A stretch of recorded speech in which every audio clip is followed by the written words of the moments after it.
Vamos lá. Por que que isso está acontecendo? O que que realmente aconteceu? Essa semana no Senado se aprovou uma PEC que acaba com decisão monocrática de ministro do Supremo. O que que é isso? Vamos lá. A corte, né, ela é composta por 11 ministros e eles têm individualmente o poder de darem decisões monocráticas se são ou não relatores de algum caso. Então, por exemplo, a decisão que retirou as redes do ar do Monark, decisão monocrática do Alexandre de Moraes. A decisão da prisão das pessoas lá do 8 de setembro, de janeiro, decisão monocrática. Enfim, várias dessas decisões são dadas por ministros. O que que faz essa PEC? Ela diz o seguinte: um ministro do Supremo, para decidir algo, deve submeter essa decisão à corte, ao plenário da corte, ou seja, a todos os outros ministros. Qual a intenção disso? Tirar o acúmulo de poder nas mãos de um ser humano, nas mãos de uma pessoa, de um homem, de uma mulher que tem uma caneta na mão. Isso é uma decisão sensata. Você tem justamente 11 ministros para que a gente não tenha uma ditadura, para que você tenha ali 11 cabeças diferentes pensando e se convencendo daquilo que é bom, daquilo que é ruim, para a corte decidir. Uma decisão monocrática fere isso, correto? Aqui já vem uma parte, irmão, que você provavelmente não vai gostar do vídeo. Porque o vídeo fácil aqui é só sair xingando. Ah, ministro Supremo é tudo vagabundo, tem que acabar com os caras. Mas eu vou te dizer uma coisa que está além disso. Nós já tivemos a chance de fazer com que essa lei valesse. Sabe quando? No governo Bolsonaro. Essa lei passou no Congresso e ela foi para o veto ou sanção do presidente, na época o Bolsonaro. Você sabe o que o Bolsonaro fez? Eu vou te magoar, cara. Eu vou te magoar agora. O Bolsonaro vetou a lei. O Bolsonaro vetou, tá? Por quê? Porque ele é refém do Supremo Tribunal, que vai julgar os casos de rachadinha do filho dele, dos outros irmãos. É isso. É isso, tá? Então, nós tivemos essa chance. Portanto, né, eu sempre falo isso aqui. Você não gosta do Alexandre de Moraes? Você não gosta das decisões monocráticas que ele deu? Você acha que ele é um ditador? Pois é, quem permitiu que ele fizesse tudo isso foi Bolsonaro. Porque a lei passou, o Bolsonaro vetou.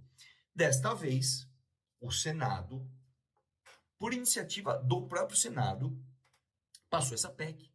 Meu irmão, passou essa PEC. Pô, então vai dar certo. Não vai dar certo. Por mais que seja uma coisa boa, isso não vai dar certo. Por quê? Isso precisa passar pela Câmara. Só que para passar pela Câmara, o Lira tem que pautar, que é o presidente da Câmara. Você acha que o Lira vai pautar? Vamos entender. Por que que o Pacheco, líder do Senado, aliás, presidente do Senado, por que que o Pacheco pautou? Ele pautou porque ele quer garantir a sucessão dele, quer garantir os votos do candidato à presidência que ele quer. Agora o Lira, ele acabou de se livrar de inquéritos. O STF, não faz nem um ano, acabou de tirar dele, né, o peso de ter ali inquéritos variados, né, sobre a sua atuação pouco republicana, vamos chamar assim. Né? Você acha que ele vai pautar algo contra o Congresso? Acho muito difícil, irmão. Muito difícil. Mas vamos lá. Aí vem a notícia aqui, ó. Ministros do Supremo veem traição do governo em aprovação de PEC e dizem que lua de mel acabou. Isso aqui por si só já é um absurdo.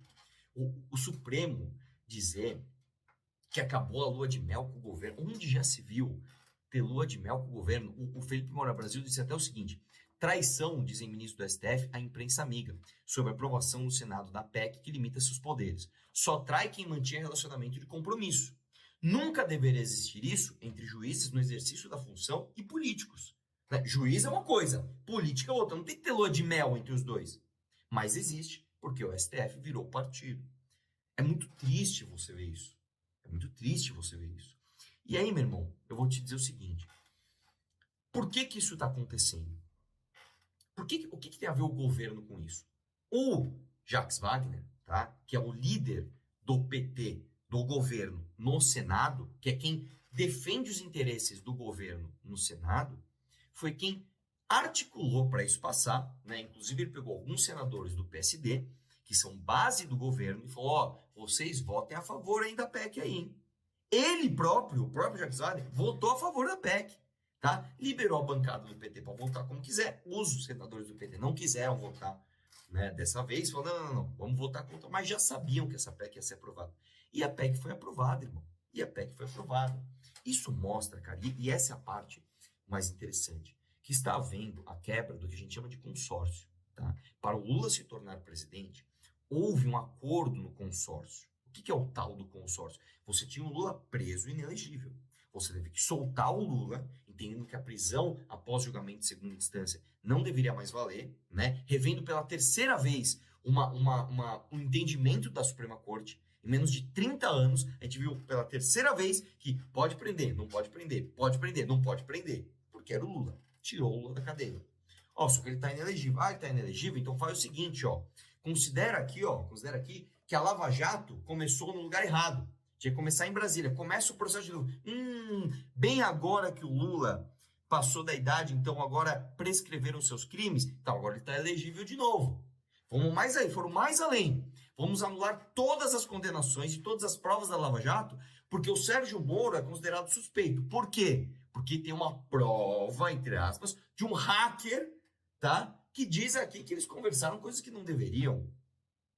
E aí o Lula virou presidente da República. Esta briga entre o STF e o governo é a quebra desse consórcio. Muita gente encara, o STF é o bando de petista. Não é bem assim. O Gilmar Mendes foi indicado pelo Fernando Henrique. O Alexandre de Moraes foi indicado pelo Temer. Ele foi secretário do Alckmin aqui em São Paulo, PSDB. Então não é petista, não é? Não existe assim os bonzinhos, os bolsonaros e os mauzinhos, os petistas. Não é isso. As coisas são mais complicadas do que isso. E esta quebra de consórcio, cara, o STF já é a segunda, tá? Que acontece. O STF, que tinha entendido que o imposto sindical, que é algo que ajuda o governo, a cobrança dele era constitucional, tá? Falou para a PGR, Procurador-Geral da República, ou PGR, Procuradoria-Geral da República, pede para a gente revisar essa decisão. Aí o PGR foi lá e decidiu. Aí o STF tá lá, eu acho que eu vou dizer que a não cobrança do imposto sindical é constitucional também, hein? Deu uma pauladinha ali no governo. Ao mesmo tempo, na mesma semana, o Lula dá uma condecoração para Alexandre de Moraes. Então você vê que o jogo é complicado. Ao mesmo tempo que o governo faz isso, diz, articula ali, o que a Glaze fala? Glaze diz que Wagner errou e que emenda para limitar a STF é revanche da extrema-direita. Revanche da extrema-direita. Quero lembrar que a Glaze Hoffmann também acabou de se livrar de alguns inquéritos, né? O STF acabou de livrar ela de alguns inquéritos.